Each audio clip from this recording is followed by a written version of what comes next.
Hello aspirants, I am Anurag. Welcome to this session. Aspirants, आज हम पढ़ने वाले हैं फंडामेंटल राइट्स में रिजर्वेशन ऑफ ओबीसी, ईडब्ल्यूएस और आर्टिकल 16 को. एस्पेरेंट्स, ये मेरा यूट्यूब चैनल है स्टडी बाय अनुराग झा. इसको आप सब्सक्राइब करें जिससे आपको हमारे अपडेट के बारे में पता चलता रहे. तो चलिए स्टार्ट करते हैं आज के सेशन को. Fundamental rights by Anurag Jha.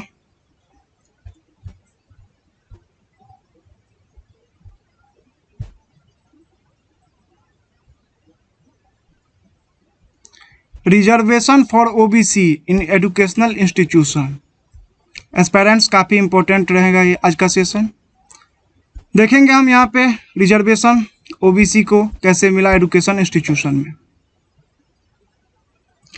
The above exception was added by the 93rd amendment act of 2005. इसको ऐड किया गया कितना अमेंडमेंट के तहत? 93rd अमेंडमेंट 2005 के तहत. In order to give effect to this provision, the Center enacted the Central Education Institution Reservation in Admission Act 2006, providing a quota of 27% for the candidate belonging to the other backward classes in all central higher education institutions, including the Indian Institute of Technology, जिसे हम IIT भी कहते हैं, and the Indian Institute of Management, जिसे हम IIM कहते हैं. Aspirants, यहाँ पे ये कहा जा रहा है कि 93 अमेंडमेंट एक्ट जो था ये 2005 का, इसके तहत केंद्र सरकार ने सेंटर ने इनेक्ट किया सेंट्रल एजुकेशन इंस्टीट्यूशन में रिजर्वेशन. कहाँ? एडमिशन में 2006 में. और कितना परसेंट रिजर्वेशन दिया? 27%. कहाँ पे? IIT में और IIM जैसे इंस्टीट्यूशन में भी देना शुरू किया उन्होंने ओबीसी कैंडिडेट्स को. ठीक है, जो भी ओबीसी के कैंडिडेट्स थे उन्हें 27% आरक्षण दिया गया 93 अमेंडमेंट एक्ट 2005 के तहत, और इसे लागू किया गया 2006 में. ठीक है, reservation in admission act 2006. In April 2008 the Supreme court upheld the validity of both the amendment act and the OBC quota act. Firstly इसे इरेज करते हैं एस्पेरेंट्स, तब इस लाइन को समझते हैं.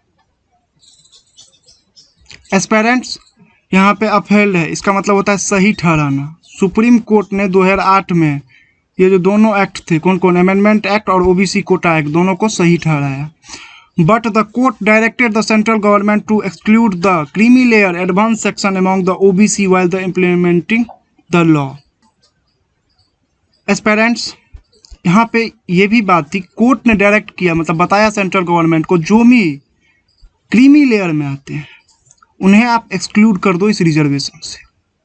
अब क्रीमी लेयर में कौन लोग आएंगे उसे हम आगे दिखाएंगे. आप आइए देखते हैं क्रीमी लेयर में कौन कौन लोग हैं. The children of the following different category of people belong to creamy layer among OBC and thus will not get the quota benefit. जो भी क्रीमी लेयर में आएंगे उन्हें ये कोटा नहीं दिया जाएगा. कौन कौन आएंगे उसे हम देखते हैं. इसमें फर्स्ट पॉइंट है, person holding constitutional post like president, vice president, जज of supreme court and high court, chairman and member of UPSC और एसपीएससी जो स्टेट पब्लिक सर्विस कमीशन होता है, CEC, CAG controller and auditor general of India. Aspirant, CEC का मतलब होता है chief election commissioner. ठीक है, जो भी व्यक्ति होल्ड करके रखे हुए हैं, मतलब मान लीजिए आप प्रेसिडेंट हैं, होल्ड करना का मतलब होता है आप इस वक्त प्रेसिडेंट हैं, वाइस प्रेसिडेंट हैं, जज ऑफ सुप्रीम कोर्ट या हाई कोर्ट के जज हैं, चेयरमैन और या मेंबर हैं आप UPSC state public service commission जैसे बॉडी का, चीफ इलेक्शन कमिश्नर हैं या फिर कंट्रोलर एंड ऑडिटर जनरल हैं. आपको के बच्चे को रिजर्वेशन की क्या जरूरत पड़ेगी? ये क्रीमी लेयर में आता है. कोर्ट ने यहाँ पे साफ साफ कह दिया था, यहाँ देखिए आप, क्रीमी लेयर को एक्सक्लूड करना है जिन लोगों ने इस पोस्ट को होल्ड करके रखा हुआ है.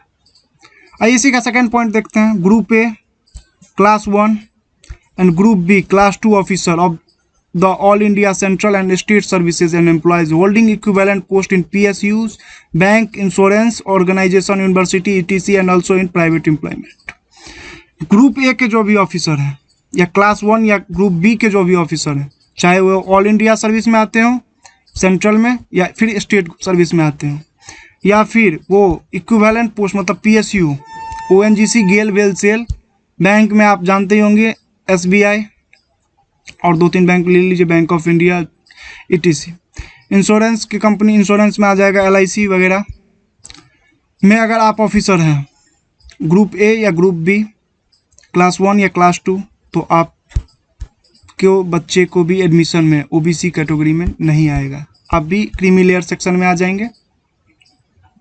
Person who are in the rank of colonel and above in the army and equivalent post in the navy and air force and the paramilitary force, ये भी क्रीमी लेयर के कैटेगरी में आ जाएंगे। Professional like doctor, lawyer, engineers, artist, author, consultant and so on, ये सब भी आ रहे हैं क्रीमी लेयर के कैटेगरी में। ये सब आप देख लीजिए हमारे सेक्शन के उच्च वर्ग के लोग। ये इन लोगों को रिजर्वेशन जैसी चीज़ की ज़रूरत नहीं है। पर्सन रिजर्वेशन तो उसके लिए है ना जो आगे नहीं बढ़ सकता हो, जिसके पास रिसोर्सेज कम हो, उसके लिए है रिजर्वेशन। और उसे आगे बढ़ना है, जिनके पास रिसोर्स नहीं है और उन्हें आगे बढ़ना है, उनके लिए है रिजर्वेशन। अब इन लोगों को देने से क्या फ़ायदा। अब जो मान लीजिए UPSC का मेंबर है, SPSC के मेंबर है, इनके बच्चों को रिजर्वेशन क्या क्या ज़रूरत है। इनके पास तो काफ़ी मात्रा में रिसोर्सेज है। अब एक गरीब का बच्चा है, उनके पास रिसोर्स नहीं है, उसे ज़रूरी है रिजर्वेशन का। Person engage in trade, business and industry, ये भी क्रीमी लेयर में आ जाए। People holding agriculture land above a certain limit and vacant land और बिल्डिंग इन अर्बन एरियाज। अब जो एग्रीकल्चर लैंड को होल्ड करके रखे हुए हैं, एक पर्टिकुलर लिमिट बना दी गई है, इससे ज़्यादा लैंड होने पे भी आप क्रीमी लेयर पे आ जाएंगे। Person having a gross annual income of more than 8 lakh और possessing wealth above the exemption limit, 8 lakh rupees से ज़्यादा आप अगर एनुअल इनकम कमा रहे हैं तो भी आप क्रीमी लेयर में आ रहे हैं। In 1993, when the creamy layer ceiling was introduced, it was 1 lakh। यहाँ पे कहा जा रहा है जो 1993 में जब क्रीमी लेयर का कॉन्सेप्ट लाया गया था उस समय 1 लाख रुपया ही था। अभी वही इन्फ्लेशन बढ़ गया है, 8 लाख रुपया हो गया है। ये नहीं, यही 1 लाख 8 लाख हो गया, अभी इसे इंक्रीज कर दिया गया। It was subsequently revise to 2.5 lakh in 2004, 4.5 lakh in 2008, 6 lakh in 2008 और 8 लाख हुआ है 2017 में। 2.5 लाख 2004 में हुआ, बढ़ता गया ये 1 लाख से 4.5 लाख 2008 में और 6 लाख रुपए 2013 में, 8 लाख 2017 में। आगे देखते हैं। आगे है reservation for EWS in educational institution, अभी अभी ये आया है 2019 में, इसे काफ़ी इंपॉर्टेंस पढ़ेंगे। इसका मतलब होता है इकोनॉमिक वीकर सेक्शन। इसे ऐड किया गया हमारे संविधान में 103वां अमेंडमेंट एक्ट 2019 में करके। In order to give effect to this provision, the central government issued an order in 2019 providing 10% reservation to the economic weaker section in admission to education institution. Aspirants ध्यान दें आप, यहाँ कहा जा रहा है 103वां अमेंडमेंट एक्ट 2019 के तहत सेंट्रल गवर्नमेंट ने प्रोविज़न को ऐड किया और इशू किया ऑर्डर 2019 में, प्रोवाइड जो 10% रिजर्वेशन इकोनॉमिक वीकर सेक्शन को दिया जाएगा एडमिशन में एजुकेशन इंस्टीट्यूशन में। The benefit of this reservation can be availed by the person belonging to EWS who are not covered under any of existing scheme of reservation for SC, ST और OBC। Aspirants काफ़ी important term है ये। यहाँ पे कहा यह जा रहा है जो आप मान लीजिए OBC में है, आपको 27% रिजर्वेशन मिल रहा है, आप चाह रहे हैं ये 10% भी हमको मिल जाए, तो नहीं मिलेगा। सेंट्रल गवर्नमेंट ने कहा ये ऐसा कोई नियम नहीं है। ST के जो भी लोग रिजर्वेशन का आनंद ले रहे हैं वो भी 10% में नहीं आएंगे। आनंद ले रहे हैं, इससे नेगेटिव वर्ड रिजर्वेशन है यार, आनंद नहीं बोल सकते हैं, सॉरी। OBC के भी लोग जो आरक्षण में आते हैं वो भी नहीं आएंगे। मतलब अगर ये सब आप रिजर्वेशन ले रहे हैं तो आप EWS की कैटेगरी में नहीं आएंगे, आप इकोनॉमिक वीकर सेक्शन के आरक्षण को नहीं ले सकते, रिजर्वेशन को नहीं ले सकते। ठीक है, मैं आरक्षण बोल रहा हूँ, इंग्लिश वाले आप मान लें इसका मतलब होता है रिजर्वेशन। वैसे इतनी इंग्लिश तो सबको आती होगी। चलिए ठीक है, आइए देखते हैं eligibility criteria let down in this regard is as follows. इसमें भी एलिजिबिलिटी क्राइटेरिया है जैसे हमने OBC में देखा था। आइए देखते हैं इसमें क्या क्या है। पहला, person whose family has gross annual income below 8 lakh are let to be identified as EWS for the benefit of reservation. Person जिसका family income annual income 8 lakh से कम, यहाँ एक बात और ध्यान रखेंगे एस्पायरेंट्स, इंडिविजुअल का इनकम 8 लाख से कम नहीं, फैमिली का इनकम 8 लाख से कम होना चाहिए, तभी आप EWS को ले सकते हैं। The income would include income from all sources, salary, agriculture, business, professional, etc. and it would be income for the financial year period to the year of application. यहाँ पे कहा जा रहा है इनकम आपको इन सब सोर्सेज से आए, चाहे सैलरी से, एग्रीकल्चर से, बिजनेस से, प्रोफेशनल से, और इसे फाइनेंशियल ईयर के टर्म में आप दिखाते चलेंगे, जिससे हर एक साल गवर्नमेंट जो है रिन्यू करती रहती है इस EWS सर्टिफिकेट को, जैसा कि हम सब जानते हैं। हर साल लोग अगर 8 लाख से ज़्यादा जिनका पुर गया उन्हें इस कैटेगरी से रिमूव कर दिया जाता है। पर्सन हुज फैमिली ओन्स और possess any one of the following assets are to be excluded from being identified as EWS irrespective of the family income. आइए देखते हैं इसमें क्या क्या है। 5 एकड़ of agriculture land and above, residential flat of 1000 square feet, residential plot of 100 square yard, sorry यहाँ 1000 नहीं 100 है, 100 square yard above in notified municipalities, residential plot of 200 square yard and above in the area over than the notified municipalities. Aspirants firstly से erase करते हैं तब इसे समझते हैं। एस्पायरेंट्स यहाँ पे कहा जा रहा है पर्सन जिसकी फैमिली ने ऑन करके रखा है ये सब चीज़, 5 एकड़ ऑफ एग्रीकल्चर लैंड और उससे ज़्यादा, 5 एकड़ से ज़्यादा एग्रीकल्चर लैंड, रेजिडेंशियल फ्लैट जो 1000 स्क्वायर फीट में रहेगा, वो सब एक्सक्लूड हो जाएंगे EWS की कैटेगरी से। रेजिडेंशियल प्लॉट या फिर 100 यार्ड का हो और above in notified municipalities, residential plot 200 yard का हो या उससे ज़्यादा का हो in the areas other than the notified municipalities, वो ये सब लोग एक्सक्लूड हो जाएंगे EWS के रिजर्वेशन से। आइए आगे देखते हैं। The property held by a family in different location और different places cities would be clubbed while applying the land or property holding the test to determine EWS status. Aspirants यहाँ पे कहा जा रहा है प्रॉपर्टी जो होती है वो अलग अलग लोकेशंस पे होते हैं, चाहे तो वो सिटीज़ में होते हैं, अर्बन में होते हैं या रूरल में होते हैं, तो उस हिसाब से टेस्ट करके देखा जाएगा कि आप EWS स्टेटस में आते हैं या नहीं आते हैं। Family for this purpose would include the person who seeks benefit of reservation, his or her parents and sibling below the age of 18 years, as also his or her spouse and children below the age of 18 years. यहाँ पे कहा जा रहा है इस उद्देश्य के लिए परिवार में वो व्यक्ति शामिल होगा जो चाहता है आरक्षण का लाभ, जो चाहता है जो व्यक्ति, उसके माता पिता और उम्र से कम उसके भाई बहन होने चाहिए, ठीक है, और 18 वर्ष की आयु के साथ उसके पति या पत्नी और आयु से कम के बच्चे भी होने चाहिए, ठीक है। आइए देखते हैं आगे। Equality of opportunity in public employment, article 16 है ये। Article 16 provide for equality of opportunity for all citizen in matter of employment और appointment to any office under the state. Aspirants ध्यान देंगे आप, काफ़ी इंपॉर्टेंट ये आर्टिकल है। आर्टिकल 16 जो है प्रोवाइड करता है इक्वालिटी ऑफ अपॉर्चुनिटी सभी सिटीजन के लिए, मैटर किस मैटर में, एम्प्लॉयमेंट और अपॉइंटमेंट में, किसी भी ऑफिस में स्टेट के।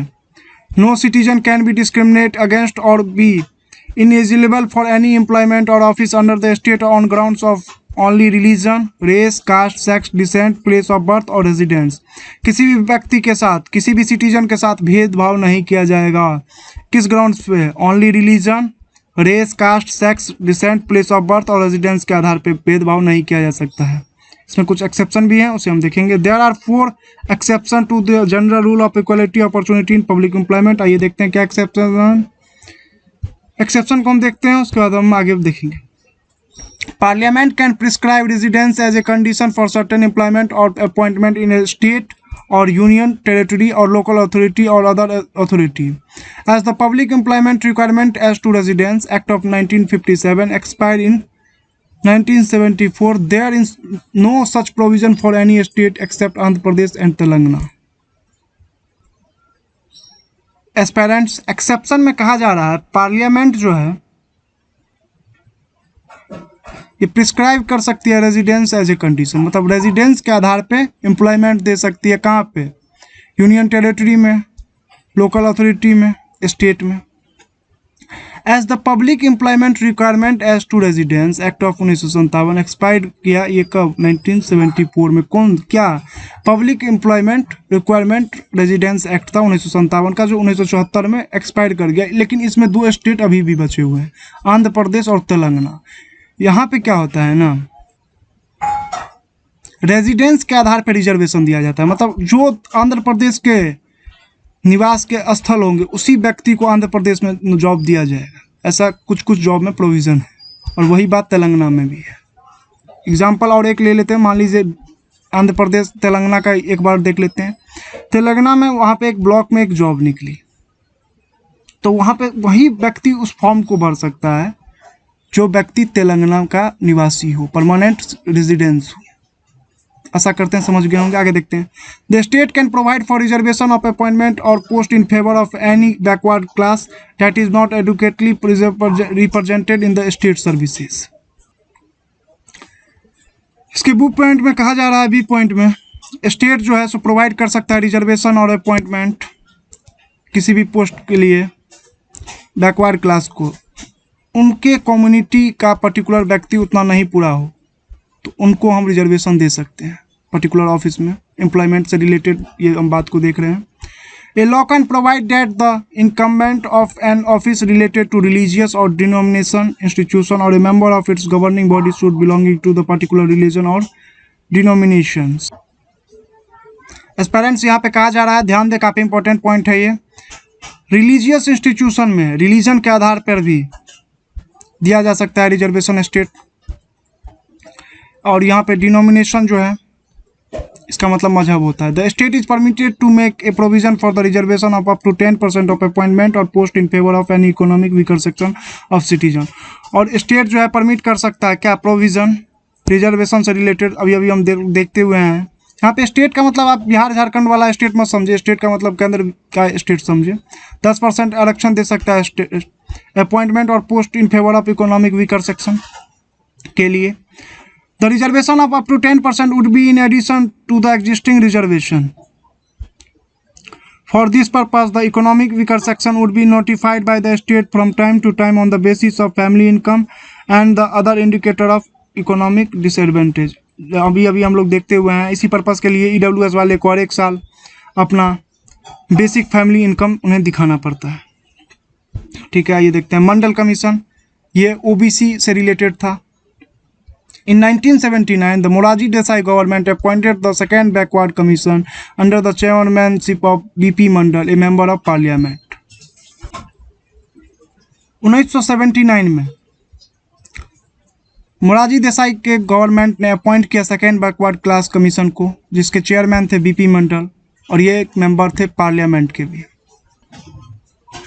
जिसे हम MP कहते हैं, मेंबर ऑफ पार्लियामेंट। पार्लियामेंट के मेंबर थे। In term of Article 340 of the Constitution to investigate the condition of the socially and educationally backward classes and suggest measure for their advancement. यहाँ पे कहा गया आर्टिकल 340 कॉन्स्टिट्यूशन का, investigate कीजिए आप जो सोशली और एजुकेशनली बैकवर्ड क्लासेस को रिजर्वेशन देना जरूरी है क्या, या उन्हें दे सकते हैं। कमीशन ने सबमिट किया अपना रिपोर्ट 1980 में, एक साल बाद, और आइडेंटिफाइड किया as many 3743 casted as many socially और एजुकेशनली बैकवर्ड क्लासेस। इतना जो है कास्ट 3743 जो कास्ट है वो सोशली और एजुकेशनली बैकवर्ड है। अब इतने लोगों को कैसे रिजर्वेशन दिया जाए? दे constitute nearly 52% component of the population excluding the schedule caste and the schedule tribe. इन्होंने साथ में ये भी कहा 52% जो लोग हैं पॉपुलेशन है इस देश का वो एक्सक्लूड हैं शेड्यूल कास्ट SC और ST से। The commission recommend for the reservation of 27% government job for the OBC other backward classes so that the total reservation for all SC, ST and OBC amount 50%। Commission ने recommend किया reservation 27% government को देने के लिए OBC class, OBC जो other backward class है उन्हें। और टोटल रिजर्वेशन कितना रहेगा? 50%, इससे ज़्यादा नहीं रहेगा। ये देखते हैं। It was after 10 years in 1990 that the VPC government declared the reservation of 27% government job for the OBC. Morarji Desai साहब के समय में मंडल कमीशन आया था। मोरारजी देसाई साहब जब प्रधानमंत्री थे गवर्नमेंट में, लेकिन ये इम्प्लीमेंट कब हुआ? VP मंडल साहब के समय में 1919 में, और उन्होंने डिक्लेयर कर दिया 27% रिजर्वेशन ओबीसी को।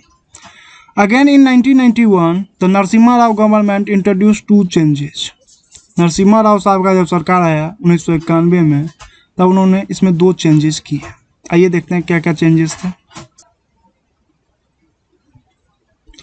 Preference to the poor section among the OBC in the 27% quota, that is the adoption of the economic criteria in granting reservation.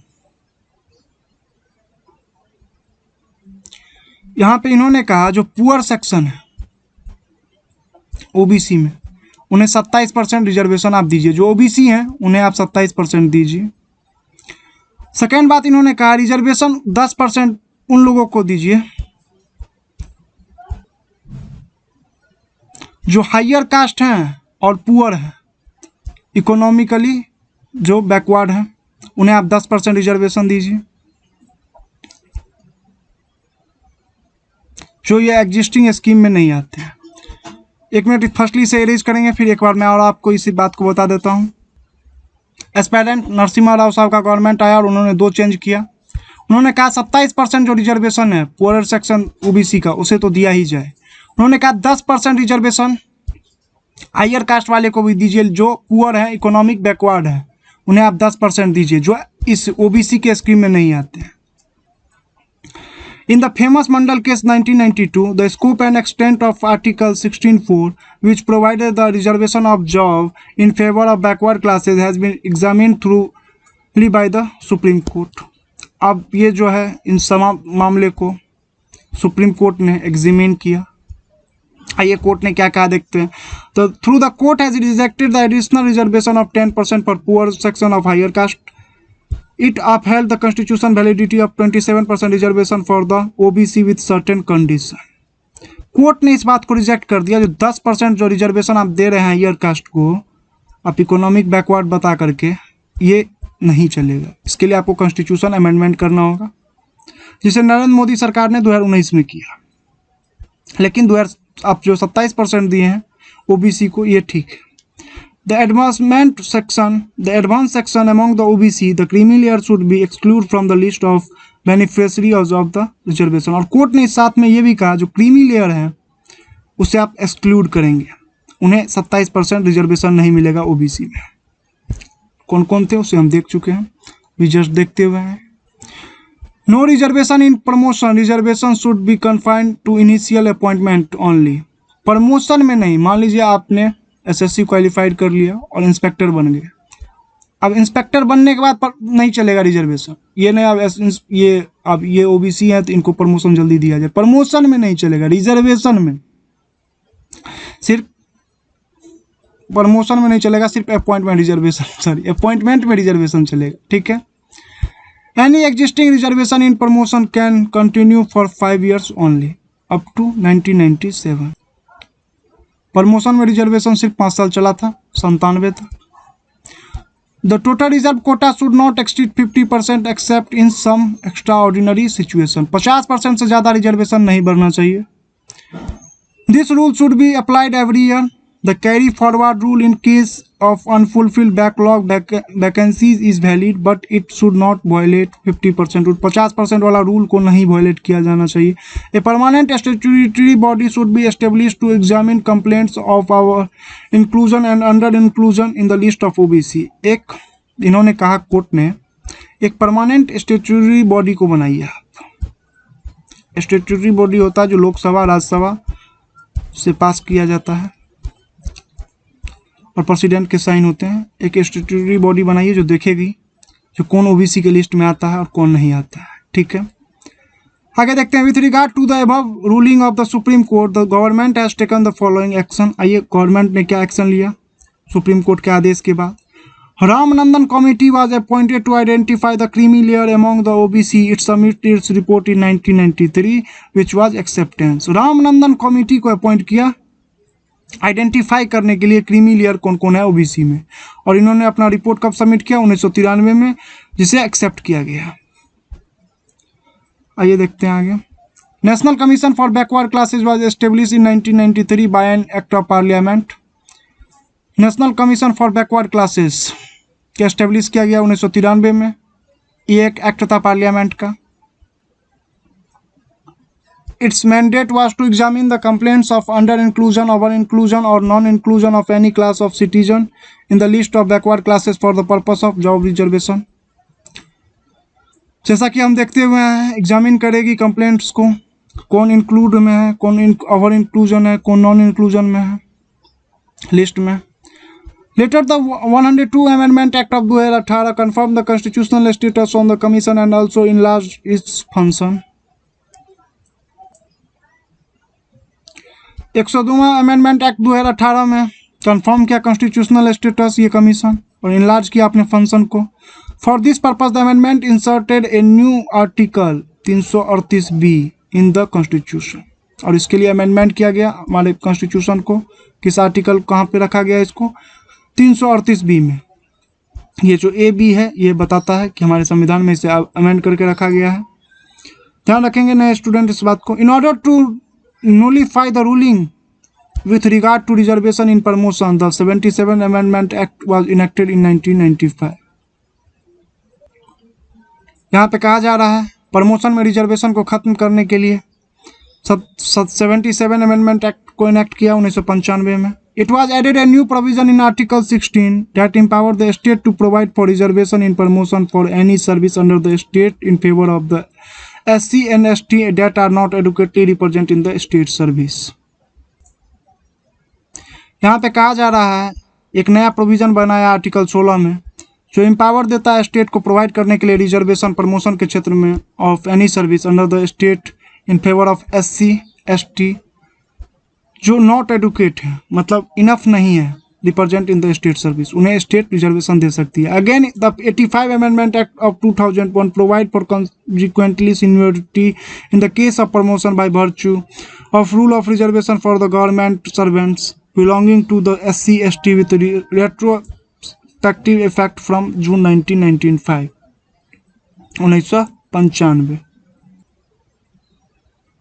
यहाँ पे कहा जा रहा है 85वां अमेंडमेंट एक्ट 2001 में प्रोवाइड किया कॉन्सिक्वेंटली सीनियरिटी के आधार पे प्रमोशन दे सकती है स्टेट, और virtue of the rule of reservation for the government servant belonging to the SC ST with respective effect from June 1995।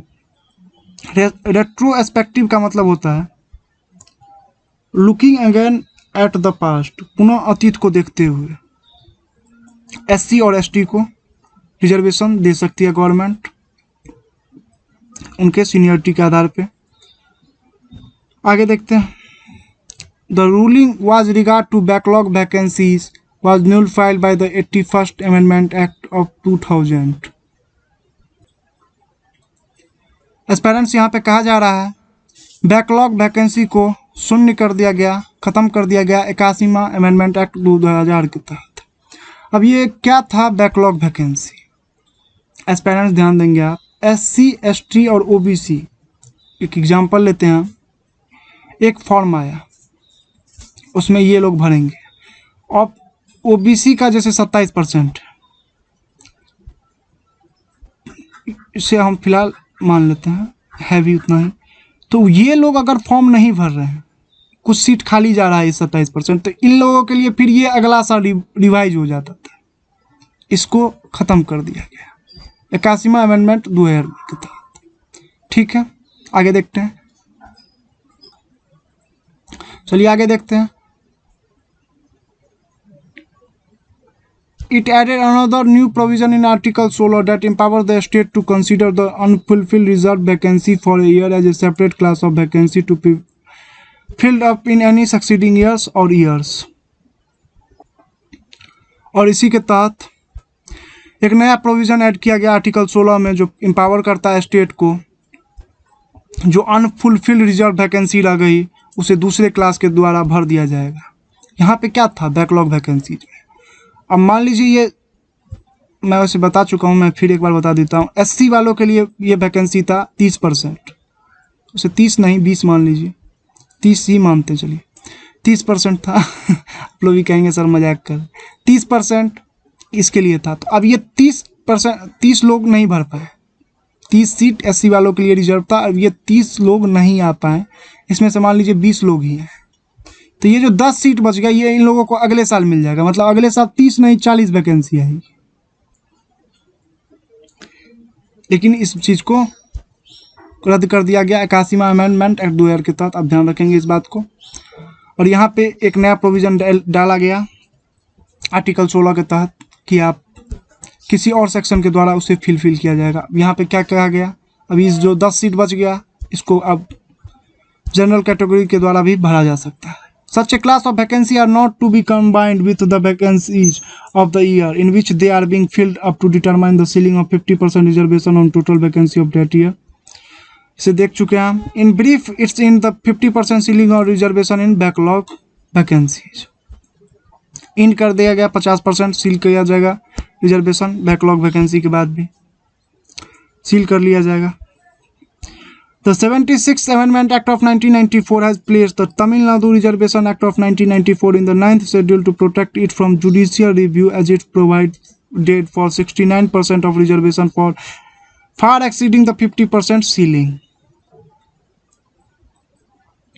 Aspirants यहाँ पे कहा जा रहा है 76वां अमेंडमेंट एक्ट 1994 के तहत तमिलनाडु में जो रिजर्वेशन एक्ट था 1994 का, इसे 9th schedule to protect from the judicial review से प्रोटेक्ट किया गया, क्योंकि यहाँ पे 69% रिजर्वेशन चला गया। 50% से ज़्यादा, 50% यहाँ पे 50% से ज़्यादा नहीं जाना चाहिए, लेकिन यहाँ 69% चला गया, तो इसे जुडिशियल रिव्यू से बचाया गया, 9th शेड्यूल में रख के। ठीक है, और ये याद रखेंगे आप, तमिलनाडु रिजर्वेशन एक्ट ऑफ 1994। चलिए आगे देखते हैं, reservation for EWS in public employment.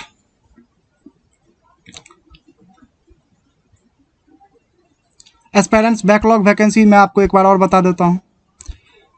मान लीजिए 30 सीट था एससी के लिए और इसमें 20 ही लोग आए एससी कैंडिडेट। अब ये 10 सीट जो बच गया उनको अगले साल मिलता था, इसे ख़त्म कर दिया गया। अब इसमें जनरल लोग भी भर सकते हैं, अगर ये 20 ही हैं तो 10 लोग जनरल वाले भी इसमें इंक्लूड हो जाएंगे। पहले ऐसा नहीं था, पहले ये 10 सीट अगले साल रिजाइज हो जाता था, अगले साल 40 आएगी, क्योंकि 10 पिछला इनका ऐड है। आशा करते हैं समझ गए होंगे, मैं एक बार और बता दिया आपको, 3 बार हो गया ये। आइए देखते हैं आगे, reservation for EWS in public employment. इसे ऐड किया गया 103 अमेंडमेंट एक्ट 2019 के तहत। In order to give effect to this provision the central government issue an order in 2019 providing the 10% reservation to the economic weaker section EWS in civil post and service in the Government of India. जैसा कि हम सब जानते हैं, इस provision के तहत central government ने इशू किया एक ऑर्डर जो 10% रिजर्वेशन प्रोवाइड करती है इकोनॉमिक वीकर सेक्शन वाले को सिविल पोस्ट में और सर्विसेज में गवर्नमेंट ऑफ इंडिया के। The benefit of this reservation can be availed by the person belonging to EWS who are not covered under any of the existing scheme of reservation SC, ST और OBC। मैं अभी सब चीज़ों को बताते हुए आ रहा हूँ, दोबारा मैं बता रहा हूँ, जो SC और ST और OBC कैंडिडेट हैं वो इसका लाभ नहीं ले पाएंगे, क्योंकि उन्हें पहले से ही एक रिजर्वेशन दिया जा रहा है। SC और ST वाले को दोबारा थोड़ी ना दिया जाएगा। The eligibility criteria laid down in this regard has already been explained under the article 15। और ये जो एलिजिबिलिटी क्राइटेरिया है ये एक्सप्लेन किया गया है कहाँ पे, आर्टिकल 15 में। Further the scientific and the technical post which satisfy all the following condition can be exempt from the purview of this reservation. आइए देखते हैं क्या क्या एग्जाम्प्ट है। The post should be in grades above the lower grade in group A of the service concerned. यहाँ पे कहा जा रहा है साइंटिफिक और टेक्निकल पोस्ट जो सेटिस्फाई करता है इन सब कंडीशन को, उन्हें एग्जाम्प्ट किया जाएगा इस रिजर्वेशन से। और इसमें कहा जा रहा है पहला point, the post should be in grades above the lower grade. जो पोस्ट है जो लोअर ग्रेड का और above the lower grade, above the, यहाँ पे ये इस बात को आप याद रखेंगे, above the lower grade in group A of the service concern। आइए देखते हैं इसका सेकंड पॉइंट क्या कहा। They should be classified as scientific or technical in term of cabinet secretary order 1961, according to which the scientific and technical post for which qualification in natural science or extract science or applied science or technology are in prescribed in the incumbents of which have to use that knowledge in the discharge of their duties। यहाँ पे कहा जा रहा है scientific और technical का term को बताया गया है कैबिनेट सेक्रेटरी ऑर्डर 1961 के तहत, अकॉर्डिंग टू विच साइंटिफिक और टेक्निकल पोस्ट के लिए क्वालिफिकेशन चाहिए नेचुरल साइंस में, एक्सट्रैक्ट साइंस में और अप्लाइड साइंस में, और in technology are prescribed in the incumbents of which have to use that knowledge in discharge of their duties. Aspirants incumbents का मतलब होता है a person who is currently is in an official position, जो फिलहाल officer हो, उन्हें नहीं दिया जाएगा EWS। ठीक है। The post should be for conducting research for an organising, guiding and directing research. Research वाले फील्ड को भी एक्सेप्ट किया गया। और ये जो है साइंटिफिक और टेक्निकल, इन लोगों को कैसे दिया जा सकता है यार, खुद के कॉमन सेंस से भी सोचेंगे तो आपको समझ में आ जाएगा। ठीक है। आशा करते हैं आज का लेक्चर बेहतरीन रहा होगा, आप लोगों को काफ़ी मज़ा आया होगा। एस्पेरेंट 2 मिनट टाइम लेंगे आपका। ये हमारे देश के काफ़ी इंपॉर्टेंट फैसिलिटीज़ हैं। महात्मा गांधी, इनके अहिंसा को हम लोग, अहिंसा परमो धर्म पे राह पे चलना चाहिए हमें। एस्पेरेंट सावन का महीना है, पेड़ लगाइए, कोई भी पेड़ लग जाएगा। इन्वायरमेंट को हमें हेल्दी बनाना है। एस्पेरेंट्स बीट करना है हमें कोविड-19 को। वॉश कीजिए एंड फ्रिक्वेंटली यूज कीजिए, मास्क को अवॉइड कीजिए पब्लिक प्लेस पे जाने से, लीजिए विटामिन सी को मेंटेन कीजिए, सोशल डिस्टेंस। एस्पेरेंट्स और एक इम्पोर्टेंट बात, आप लोग वैक्सीन लगवा लीजिए। आप अपने नंबर के अकॉर्डिंग वैक्सीन लगवा लीजिए, ये नहीं सब आदमी एक ही बार पहुंच जाइए भीड़ भड़क्का हो जाएगा। आप वैक्सीन लगवा लीजिए, ये सब अफवाहें हैं, कुछ नहीं होता है। लोग कहेंगे बुखार हो जाएगा, कुछ हो जाएगा, मेरा पर्सनल एक्सपीरियंस है, कुछ नहीं होता है। लोग वैक्सीन लगवा लीजिए। जय हिंद। आज यहीं तक रखते हैं। मस्त रहे, व्यस्त रहे। जय